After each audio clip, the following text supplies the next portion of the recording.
आज आम्ही ज्या अभिनेत्याची माहिती सांगणार आहोत त्या अभिनेत्याने त्याला मिळालेल्या काही वर्षांच्या आयुष्यात सिनेसृष्टीत आपली वेगळी ओळख निर्माण केली होती। ते अभिनेते म्हणजे सिद्धार्थ रे। त्यांचा मृत्यू झाला तेव्हा ते अवघे 40 वर्षांचे होते, परंतु इतक्या कमी वयातही त्यांनी अनेक चित्रपटात काम करून अनेक भूमिका अजरामर केल्यात। चला तर त्यांची संपूर्ण माहिती पाहूया। सिद्धार्थ रे यांना अभिनयाचे बाळकडू त्यांच्या घरातूनच मिळाले होते। महान निर्माते, दिग्दर्शक आणि अभिनेते व्ही शांताराम यांचे सिद्धार्थ रे हे नातू होते। व्ही शांताराम यांच्या पहिल्या पत्नीचे नाव विमला शांताराम होते। त्यांची मुलगी चारुशीला हे सिद्धार्थ रे यांची आई आहे। सिद्धार्थ रे यांचे खरे नाव सुशांत होते, मात्र चित्रपटसृष्टीत येण्यासाठी नाव बदलून त्यांनी सिद्धार्थ केले। सिद्धार्थ रे यांच्या वडिलांचे नाव सुब्रतो रे होते। ते बंगाली अर्थशास्त्रज्ञ होते।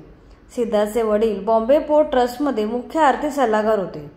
सुब्रतो रे हे उत्तम गिटार वादकही होते।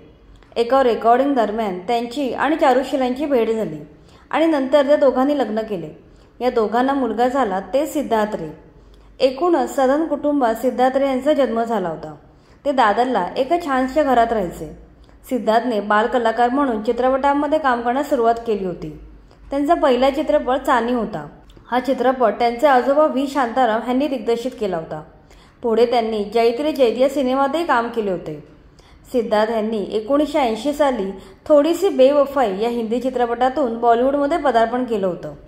या सिनेमात त्यांच्या जोडीला पद्मिनी कोल्हापुरे होत्या। एका किशोरवयीन जोडप्याच्या भूमिकेत दोघांनी काम केलं होतं। यानंतर सिद्धार्थ रे वंश या सिनेमामध्ये दिसले। या सिनेमातील त्यांनी केलेले काम गाजलं। त्यानंतर सिद्धार्थ यांनी परवाने, पहचान, गंगा का वचन, तिलक आणि मिलिटरी राज यांसारख्या अनेक चित्रपटात महत्त्वाच्या भूमिका निभावल्यात। दरम्यान अशीही बनवामधील त्यांची शंतनू माने ही भूमिका विशेष गाजली। लक्ष्मीकांत बेर्डे, अशोक सराफ, सचिन पिळगावकर आणि सिद्धार्थ या चौघांचा अशीही बनवाबनवी हा सिनेमा आजही एक क्लासिक कॉमेडी सिनेमा मानला जातो।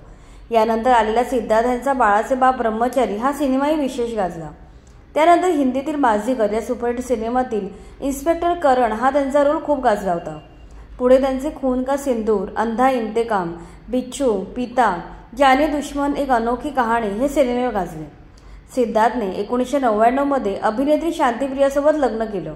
शांतिप्रिया आणि सिद्धार्थ हे खूप वर्ष एकमेकांना डेट करत होते। शांतिप्रिया या सुद्धा प्रसिद्ध अभिनेत्री असून त्या गेल्या अनेक वर्षापासून दक्षिणात्य चित्रपटामध्ये काम करतायत। शांतिप्रिया या लोकप्रिय अभिनेत्री भानुप्रिया यांची बहीण आहे। शांतिप्रिया यांनी अक्षय कुमारसोबत सौगंध या चित्रपटामध्ये काम केलं होतं। शांतिप्रिया यांनी काही मालिकांमध्येही काम केलंय। माता की चौकी आणि द्वारकाधीश भगवान श्रीकृष्ण या त्यांच्या मालिका गाजल्या।